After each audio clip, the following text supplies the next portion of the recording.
السلام علیکم ناظرین، احوال گلگت بلتستان کے ساتھ میں ہوں آپ کا میزبان علی شیر۔ ناظرین، پچھلے پروگرام میں بھی ہم نے گلگت بلتستان میں آنے والے الیکشن کے حوالے سے بات چیت کی تھی۔ آج کے اس پروگرام میں بھی ہم الیکشن کی جو سرگرمی ہے اس پہ بات کریں گے۔ ابھی تک تو یہ چہمگوئیاں بھی ہیں کہ الیکشن وقت پہ ہوں گے بھی یا نہیں۔ مختلف قیاس آرائیاں ہیں، سیاسی جماعتیں بھی اس حوالے سے کوئی حتمی رائے کا اظہار نہیں کر پا رہی ہیں۔ سیاسی جماعتوں میں بھی ایک طرح سے یہ کنفیوژن ہے کہ الیکشن وقت پہ ہوں گے یا نہیں ہوں گے۔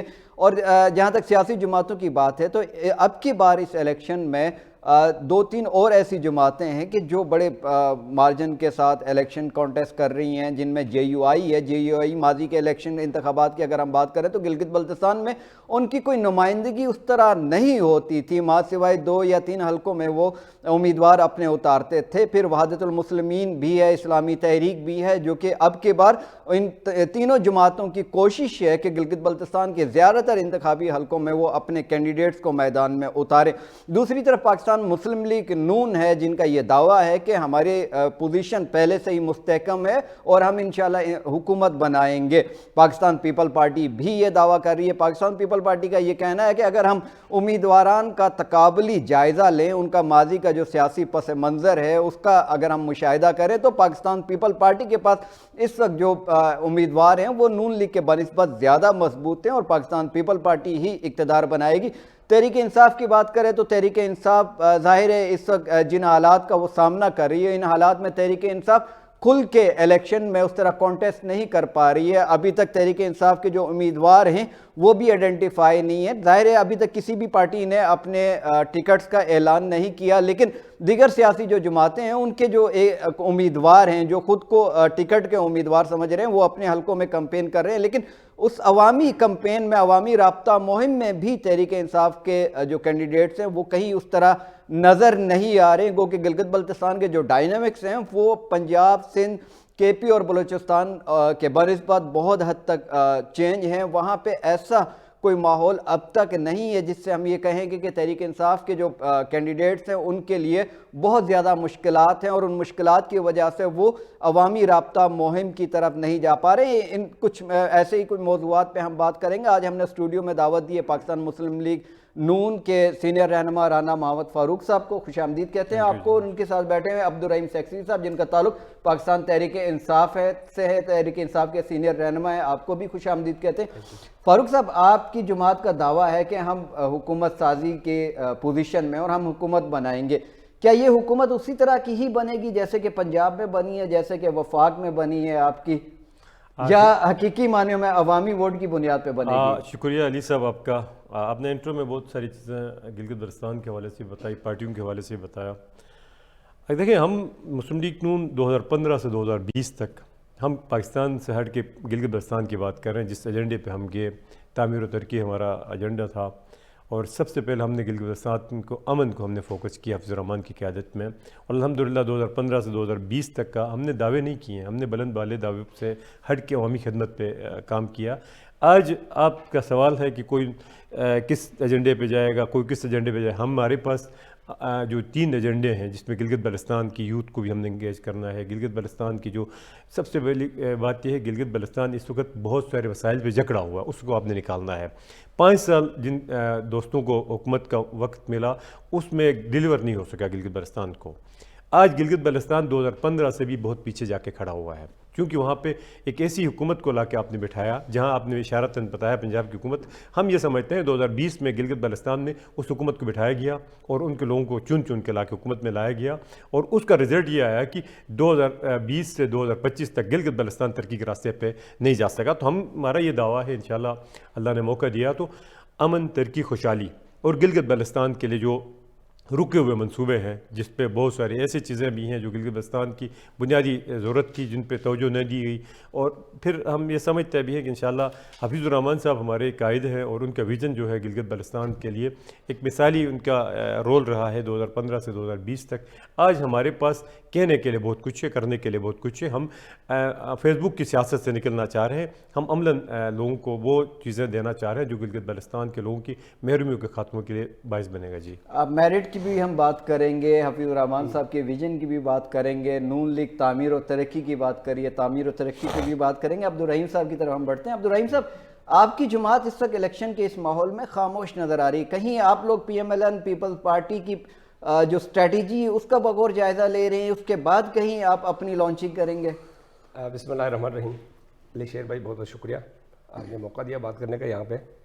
تو سب سے پہلے چیز میں یہ بتاؤں کہ گلگت بلتستان الیکشن کے حوالے سے جس طرح رانا صاحب فرما رہے تھے پچھلے 2020 کے الیکشن کی بات, تو 20 کے الیکشن میں ڈیلیور نہ ہونے کی شکایت جو کر رہے ہیں پچھلے حکومت کی, تو 20 کے الیکشن میں پاکستان تحریک انصاف کی جو حکومت بنی, اگر آپ ان کو چلنے دیتے, ان کے اپنے ٹینیور پورا کرنے دیتے, آپ ان کو خالد خورشید صاحب کی ڈسکوالیفیکیشن کو لے کے یہاں پہ نہ آتے, اس کو ایشو نہ بناتے, تو خالد خورشید صاحب جس طریقے سے ڈیلیور کر رہے تھے گلگت بلتستان کے اندر, اس سے پہلے شاید کسی بھی جو ہے نا حکمران نے گلگت بلتستان کے لیے کام نہیں کیا جتنا خالد خورشید صاحب نے کام کیا. تو یہ ہماری بدقسمتی ہے کہ گلگت بلتستان کو جو ہے جو بھی کوئی اچھا کام کرنے کے لیے آگے آتا ہے تو اس کو ٹانگیں کھینچ کے اس کو پیچھے لے کر جاتی ہے, ہماری بدقسمتی ہے.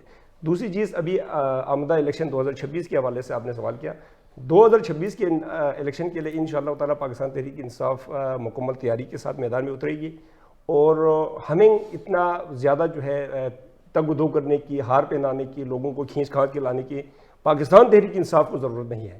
پاکستان تحریک انصاف کے ساتھ انشاءاللہ عوام ہے, عوام کے ووٹوں سے ہم نے جیتنا ہے کہ ان چہروں کو لے کر آ کے ان کے گلے میں ہار لے ڈال کے, ان کو زبردستی پکڑ کے لا کے ان کے گلے میں ہار ڈالنے کا کوئی مقصد ہی کوئی نہیں ہے. ووٹ تو عوام نے دینی ہے, عوام فیصلہ کر چکی ہے, عوام سمجھتی ہے کہ پاکستان تحریک انصاف ہی گلگت بلتستان کو وہ حقوق دلا سکتی ہے جو گلگت بلتستان کو پچھلے 77-78 سالوں سے ہم اس کے تگدو کر رہے ہیں, کوشش کر رہے ہیں. تو انشاءاللہ تعالیٰ اس 2026 کے الیکشن میں بھی پاکستان تحریک انصاف بھرپور تیاری کے ساتھ میدان میں اترے گی انشاءاللہ. یعنی بھرپور تیاری کے ساتھ تحریک انصاف اترے گی میدان میں, آپ کی بات کا سلسلہ جاری رکھیں گے. ناظرین بڑھتے ہیں ایک مختصر سے وقفے کے بعد, وقفے کے بعد پھر یہیں سے ہم گفتگو کا آغاز کریں گے, ہمارے ساتھ رہیے گا.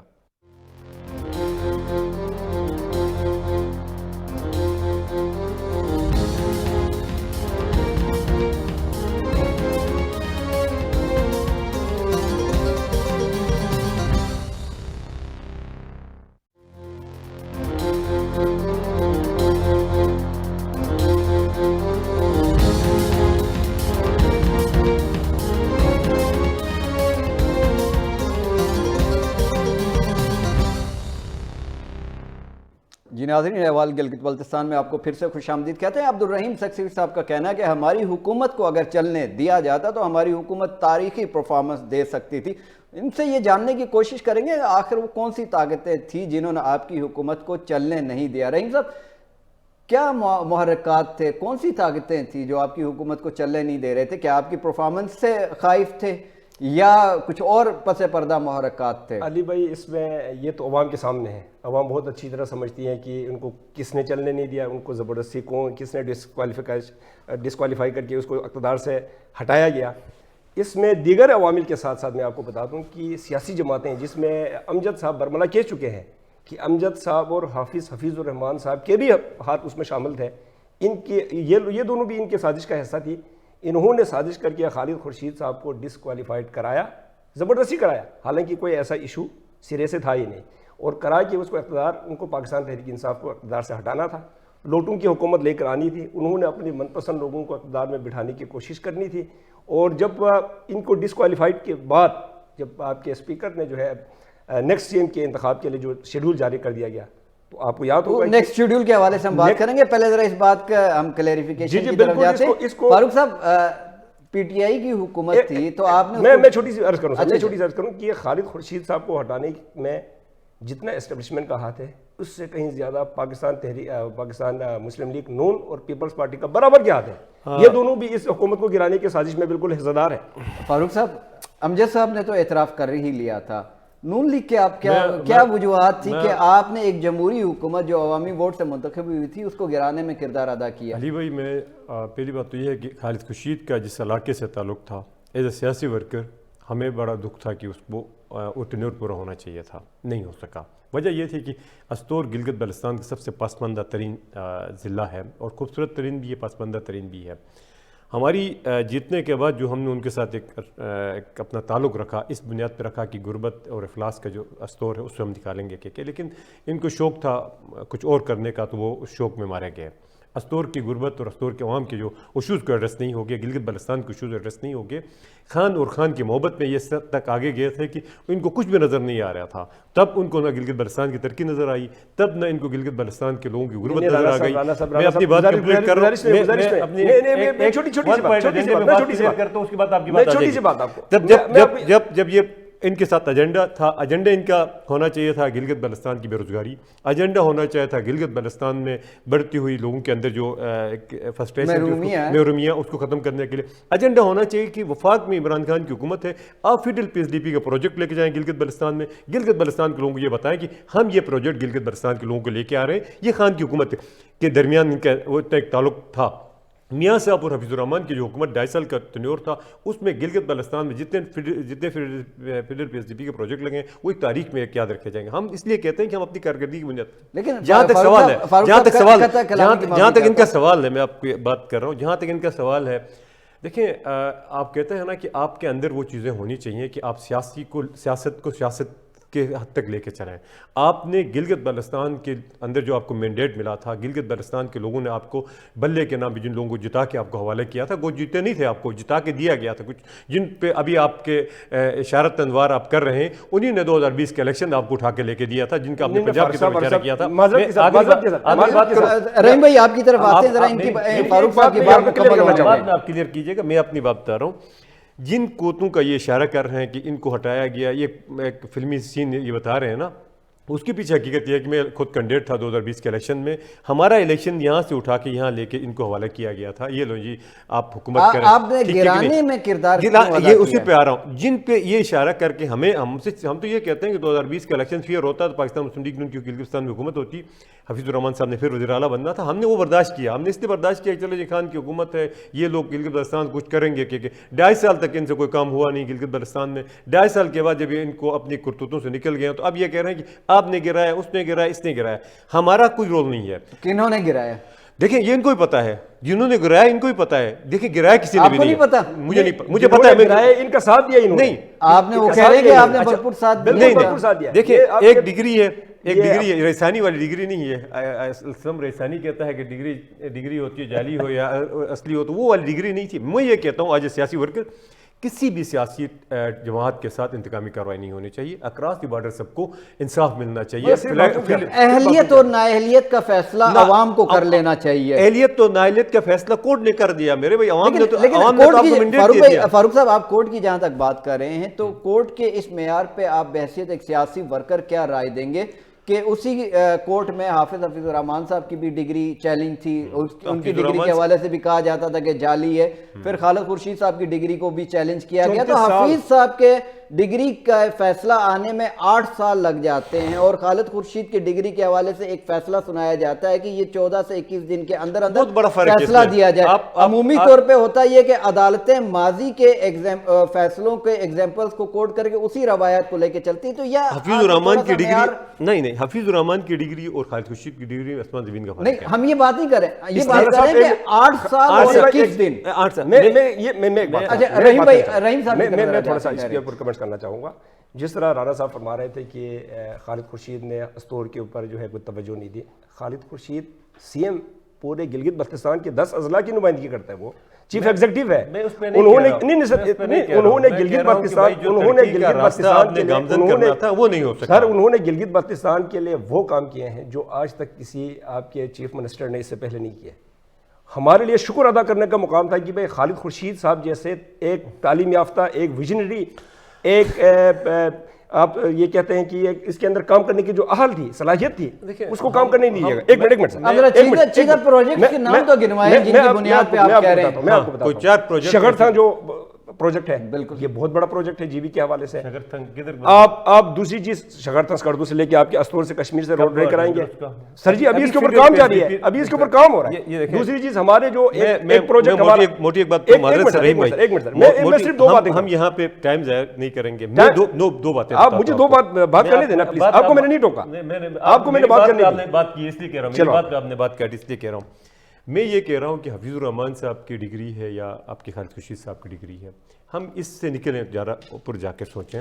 آج پھر آمدہ الیکشن پہ ہم کھڑے ہیں، ہم 2020 پہ نہیں ہیں، ہم 2026 پہ کھڑے ہیں. آج یہ کوشش ہونی چاہیے کہ میرا ایز اے سیاسی ورکر کہنا یہ ہے کہ آپ تمام لوگوں کو ایکسیس دے دیں، یہ جائیں فیلڈ میں، قوم جس کو سلیکٹ کرتی ہے، جس کو ووٹ کرتی ہے، ووٹ کرنے دیں. یعنی سبھی کو ایک جیسا ماحول ملنا چاہیے، موقع ملنا چاہیے. وہ خالد خورشید صاحب ہیں، وہ بھی ہمارے بھائی ہیں، وہ پیپل پارٹی ہے، وہ پی ٹی آئی ہے، وٹ ایور جو بھی ہے، وہ جائیں فیلڈ میں جا کے لوگوں کو اپنے کام بتائیں نا. میں بتانے کے لیے تیار ہوں نا. میں کہتا ہوں میں نے یہ حفیظ الرحمان کی سربراہی میں 2015 سے 2020 تک یہ سکادو روڈ میں نے دیا، سکادو میں کیمپس میں نے دیا، پھنا پروجیکٹ دیا، کارڈک ہسپتال مسلم لیگ نون نے دیا، ہیلتھ کے اندر جو آپ کے میرے پاس گنتی کرنے کے 50 چیزیں ہیں. تو وہ آپ بھی اپنا دکان کھولیں، بیچیں، جا کے لوگوں کو ایک آخری اینڈ کر رہا ہوں میں، آپ جا کے بتائیں لوگوں کو، اس بیانیے پہ لوگ آپ کو ووٹ دیتے ہیں تو سو بسم اللہ ووٹ لے کے آ جائیں. لیکن اب میں آپ کی بات پہ کہہ رہا ہوں کہ آپ کہہ رہے ہیں ڈگریوں پہ نہ جائیں.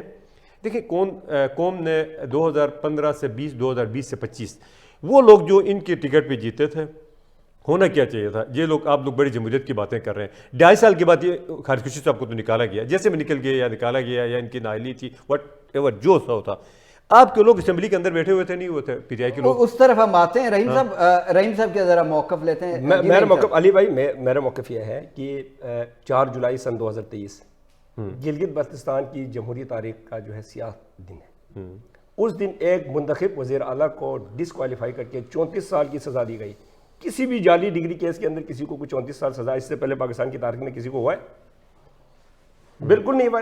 میں آپ کو یہ گزارش کرنا چاہوں گا کہ اگر اس کو چلنے دیتے ہیں، اگر یہ چلتا، یہ 2.5 سال کی جگہ پہ 5 سال پورا چلتا، تو شاید پاکستان کی تاریخ میں گلگت بلتستان میں وہ کام ہوا ہوتا جو آج سے پہلے نہ ہوا. بالکل. ایک دوسری چیز، آپ نے کہا کہ الیکشن ہائی جیک ہو گیا. ہم بھی کہتے ہیں کہ الیکشن ہائی جیک ہوئے 2020 کے الیکشن. کس طرح؟ میں آپ کو بتاتا ہوں. وفاق میں کس کی حکومت تھی؟ پاکستان تحریک انصاف کی حکومت تھی 2020 میں. ہوتا یہ آیا ہے گلگت بلتستان کی تاریخ میں کہ جو بھی وفاق میں حکومت ہوتی ہے اسی کی ان کو 24 سیٹیں نہیں حکومت ملی بنتی ہے. ہیں. اگر وہاں پہ ہماری یہاں کی حکومت، وفاق کی حکومت کی طرف سے اس الیکشن کو ہائی جیک کیا ہوتا تو ہماری گانچھے کی 3 سیٹیں پاکستان تحریک انصاف کے پاس ہوتی. ہمارے پاکستان تحریک انصاف کی 3 سیٹیں تو وہاں پہ نہیں جیتی. آزاد تمہیں کینڈیڈیٹ. لیکن رحیم صاحب آپ کی بات کو یہاں میں بیچ میں کاٹ رہا ہوں، قطع کلامی کی معافی چاہتا ہوں. شمس لون صاحب کو جتوانے کے لیے تو آپ کی وفاقی حکومت نے تو بڑا کردار ادا کیا تھا. وہ تو ہارنے والے یہی کہتے ہیں کہ بھائی شمس لون کو ہرانے کے لیے یہ کیا تھا، ہم کو جتانے کے لیے یہ نہیں، اور اس کردار کی وجہ سے شمس لون جیت بھی گیا تھا، جو کہ آج آپ کی جماعت میں ہے بھی نہیں ہے. کردار کی جب آپ بات کرتے ہیں تو 2015 کی جو الیکشن میں گانچے کی حلقہ نمبر 3 سے شفیق صاحب مرحوم، اللہ کو پیارے ہو گئے، اللہ اس کو جنت نصیب کرے، وہ جیتے. ہمارے عدالتوں کا یہ حال ہے کہ وہ اس کیس کا چلتا رہا. جب وہ وفات پا گئے اس کے اگلے دن کورٹ نے فیصلہ سنایا جی اسماعیل صاحب جیت گئے. اچھا چلیں، یہ ساری ماضی کی ڈسکشن ہے. ہم آگے کی بات کرتے ہیں، مستقبل کی بات کرتے ہیں. سیاسی جماعتوں نے بڑی مار کھائی ہے، سیاسی سٹرگل بھی ان کی بہت زیادہ ہے، لیکن جب کبھی بھی وہ زیر اعتاب آتے تو بڑی مشکلات کا سامنا انہیں کرنا پڑا. آج تحریک انصاف جس طرح مشکلات کا سامنا کر رہی ہے، یہ اثرات اب گلگت بلتستان کی طرف بھی شفٹ ہو رہے ہیں. گلگت بلتستان میں بھی وہ چیزیں اب ہو رہی ہیں کہ جو ماضی میں صرف پنجاب یا کے پی اور سندھ بلوچستان میں ہوتی تھی، گلگت بلتستان میں اس طرح کے سیاسی مزاج اور رویے نہیں پائے جاتے تھے. کیا گلگت بلتستان کی سیاسی جماعتوں کو بھی مل کے کسی میثاق جمہوریت کی طرف نہیں بڑھنا چاہیے کہ جمہوریت کا تسلسل ہو؟ گلگت بلتستان میں تو جمہوریت متعارف ہی اب کہیں جا کے ہوئی ہے. میں بتا رہا ہوں ٹالرنس کی بات بتا رہا ہوں، جیسے بھائی نے بتایا. دیکھیں میں ایز اے سیاسی ورکر 2020 کے الیکشن میں ہارنے کے بعد ہم نے گندم مشروع پہ کوئی اسٹور میں چارج کیا. خالد خورشید صاحب کی حکومت، جناب شمس الحق لون صاحب منسٹر، ان کی پوری کیبنٹ نے بیٹھ کے رات کے 1 بجے 124A کا پرچہ میرے اوپر کروایا سر. رات کے 1 بجے اس کے ہم نے بحیثیت جرنلسٹ بھی ہم نے مذمت کی تھی. تو اب آپ بتائیں نا کہ آپ کہتے ہیں ایک طرف ٹالرنس ہو جائیں، آپ جمہوریت کو فروغ ملے، آپ ایک سیاسی ورکر پہ میرے پر 124A کی آپ نے کروائی، اس کے بعد آپ نااہل بھی ہو جاتے ہیں. اب ہم دردیاں کہاں سے رکھیں گے؟ فاروق صاحب یہ تو اب ماضی کی باتیں ہیں. اب کیسے آگے کیسے جائیں گے؟ اسی پہ آ رہا ہوں میں. اس بات کی مثال اس سینس میں دے رہا تھا کہ آپ جب انتقامی کارروائیوں سے اٹھیں گے، آپ کا ایجنڈا یہ ہو کہ گلگت بلتستان کی تعمیر ترقی ہو، گلگت بلتستان کے اندر سیاسی پروان کیسے چڑھیں، سیاسی ورکر کو کیسے آپ ایکسیس دے دیں گے. آج تو یہاں منڈیاں لگتی ہیں الیکشن کے دنوں میں. یہ میرے بھائی ہیں، کل تحریک انصاف کے ٹکٹ کے لے جائیں گے تو ان سے یہ پوچھا جائے گا تمہاری حیثیت کیا ہے.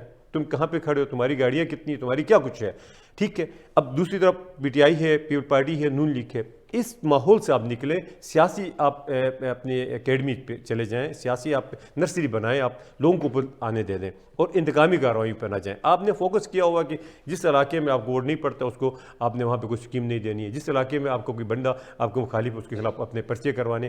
اگر آپ نے ماضی سے سبق سیکھا ہے تو دیکھیں بہت ساری چیزیں سیاسی لوگوں سے جب آپ سیٹ پہ بیٹھتے تو غلطیاں ہو جاتی ہیں, نہیں کہ نہیں ہو جاتی.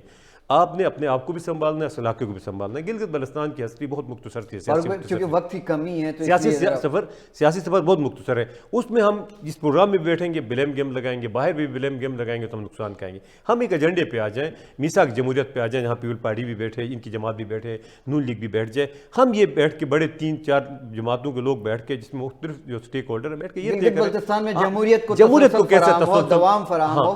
عبدالرحیم صاحب, آپ کی کیا رائے ہے کہ کیا گلگت بلتستان میں جمہوریت کو مستقل ٹریک پہ رکھنے کے لیے سیاسی جماعتوں کو کسی ایک نکات کے ایجنڈے پہ متفق ہونا چاہیے؟ علی شیر صاحب, بالکل متفق ہونا چاہیے. جمہوریت کا تسلسل گلگت بلتستان کے لیے اتنا ہی ضروری ہے جتنا جمہوریت ضروری ہے. بالکل. تو جب تک جمہوریت کا تسلسل نہیں ہوگا اس وقت آپ گلگت بلتستان کو جو ہے آپ نہ ترقی کی راہ پہ گامزن کر سکتے ہیں, نہ وہاں پہ کوئی ایسا کام آپ کر سکتے ہیں کہ وہاں کی جو ہے پاورٹی ختم کرنے میں کوئی مدد ملے, بے روزگاری ختم کرنے میں مدد ملے. وہاں پر آپ کو جب تک ایک سیاسی تسلسل تو ہمیں چاہیے, اس میں کوئی دو رائے نہیں ہے. لیکن یہاں پہ سوال اب یہ پیدا ہوتا ہے کہ جتنے بھی وہاں پہ سیاسی جماعتیں ہیں وہ سارے سیاسی جماعتیں یہ وفاقی سیاسی جماعتیں ہیں. وفاقی سیاسی جماعتوں کا مسئلہ یہ ہوتا ہے کہ وہاں پہ وفاق جو فیصلہ کرتی ہے وہ تمام صوبوں کے اوپر بھی امپلیمنٹ ہونا پڑتا ہے. اب ایسے میں آپ کیسے کہہ سکتے ہیں کہ آپ گلگت بلتستان کا الگ کوئی میثاق جمہوریت ہوگا, آپ کے وفاق میں کوئی الگ جو ہے نا وہ میثاق جمہوریت ہوگا؟ ایسا نہیں ہوگا. ہمیں خود سوچ بچار کرنے کی ضرورت ہے, ہمیں خود آگے بڑھنے کے لیے اپنے علاقائی روایات کو برقرار رکھنے کی ضرورت ہے. اگر وفاق نہ بھی کریں جب ہمارے اندر یہ چیز آئے کہ بھائی ہم نے گلگت بلتستان کی ترقی اور تعمیر کے لیے کام کرنی ہے, یہ سوچ ہمارے اندر آئے گی تو انشاءاللہ تعالیٰ کوئی ایسی چیز نہیں ہے. دوسری چیز میں آپ کو بتا دوں کہ پاکستان تحریک انصاف, آپ نے کہا کہ جس طرح شروع میں آپ نے سوال کیا کس طریقے سے الیکشن میں آئیں گے, تو ہم مکمل تیاری کے ساتھ ہیں ہماری انشاءاللہ. آپ کے پاس آپ کے خالد خورشید صاحب بڑے ونڈر بوائز مطابق بالکل انشاءاللہ خالد خورشید صاحب کی قیادت میں گلگت بلتستان کے ہمارے سیاسی لیڈروں کا جو ہے بڑی زبردست قسم کی گیٹ ٹوگیدر ہوئی ہے. یہاں پہ بڑی تفصیلی مشاورت ہوئی ہے, بڑی تفصیلی گپ شپ ہوئی ہے, اور ہم نے اپنا اسٹریٹجی انشاءاللہ تعالیٰ اللہ کے نام سے بنا لیا ہے. اور یہ جیسے روزے نکلیں گے تو انشاءاللہ تعالیٰ ہمارے تمام کے تمام 24 حلقوں کے اندر ہمارے پاکستان تحریک انصاف کے کینڈیڈیٹ, سپورٹرز, ووٹرز آپ کو متحرک نظر آئیں گے. اور کسی کو یہ ایک چیز میں آپ کو کلیئر بتا رہا ہوں اس پروگرام کی وساطت سے, کسی کو بھی گلگت بلتستان کی اس الیکشن کو ہم ہائی جیک کرنے نہیں دیں گے. فارم 47 کی حکومت ہم بنانے نہیں دیں گے. جس کو جتنا ووٹ پڑے گا اس کی حکومت بنے گی. انشاءاللہ تعالیٰ ہم بالکل پرعزم ہیں کہ ہماری پاکستان تحریک انصاف کی حکومت بنے گی, اور انشاءاللہ تعالیٰ پاکستان تحریک انصاف کی حکومت گلگت بلتستان کے اندر ترقی کے راہ پہ لگانے میں پاکستان تحریک انصاف ہی وہ واحد سیاسی جماعت ہے جو گلگت بلتستان کے اندر ترقی لگا. رحیم صاحب, وقت چونکہ ختم ہونے کے قریب ہے, فاروق صاحب آخری اپنا ذرا. بہت شکریہ آپ نے بلایا, وہ بات بھی کی, بھائی نے بھی بتایا. دیکھیں حکومت وعدوں سے نکل کے جائے گی, پریکٹیکلی جائیں گے کہ حکومت کون بنانے جا رہا ہے. گلگت بلتستان کے عوام کو جس کی حمایت ہوگی حکومت بنائے گی, اور انشاءاللہ اس وقت جو موجودہ حالات ہمیں نظر آ رہے ہیں, اور حفیظ الرحمان صاحب کی قیادت میں پاکستان مسلم لیگ حکومت بنائے گی. آپ نے پہلے ایک ٹچ دیا تھا کہ پیپل پارٹی لوگوں کو الیکٹبلس کو لا رہی ہے. مسلم لیگ نون کو یہ اعزاز حاصل جاتا آج کی ڈیٹ تک. 24 حلقوں میں ہمارے اپنے تگڑے کینڈیڈیٹ ہیں, اور جن لوگوں نے 2020 میں مسلم لیگ نون کے پلیٹ فارم سے مقابلہ کیا تھا ان میں سے بہت سارے لوگ آج بھی اپنے اسٹینڈ پہ کھڑے ہیں, اور ہمیں کسی نئے آدمی کو شامل کرنے کی ضرورت کم پڑ رہی ہے, اس لیے کہ ہمارا اپنا اندر ایک مقابلہ چل رہا ہے. ایک ہی پکڑ کے لے کر آ رہے جی آپ کے بندوں کو. ہم نے کسی کو, ہمارے مسلم لیگ نون نے کسی کو نہیں لایا. حفیظ صاحب جو ابھی گانچے میں آنے کی باتیں ہو رہی ہیں, یہاں پہ ان کے اپنے حلقے سے ان کو ووٹ نہیں پڑ رہا ہے. یہ تو پروپیگنڈا کیا جا رہا ہے. حقیقت بتا رہے ہیں. حفیظ صاحب جس حلقے میں بھی جائیں گے نا اس کو موسٹ ویلکم ہے. میرے حلقے میں بھی آ سکتے ہیں, وہ کسی حلقے میں بھی جا سکتے ہیں. آپ کے حلقے کا بھی تو تصفیہ نہیں ہو رہا ہے. تصفیہ ہو جائے گا انشاءاللہ عید کے بعد. وہاں پہ بھی حفیظ صاحب انٹری مار سکتے ہیں. پارلیمانی کمیٹی فیصلہ کرے گی, پارلیمانی کمیٹی جو بھی فیصلہ کرے گی ہم اس کو ماننا ہے. لیکن میں آخری 2 لائنوں میں آپ کی بات کو کروں گا. مسلم لیگ نون ہو یا پیپل پارٹی ہو یا پی ٹی آئی ہو, آپ کی بات کو سیکنڈ کرتے ہوئے ہمیں کسی ایجنڈے پہ بیٹھنا پڑے گا. اب بہت ہو چکا ہے کہ آپ نے مجھے کہنا ہے, میں نے اس کو کہنا ہے, ایک سلسلہ ہے اس کو روکیں. آج گلگت بلتستان کا نوجوان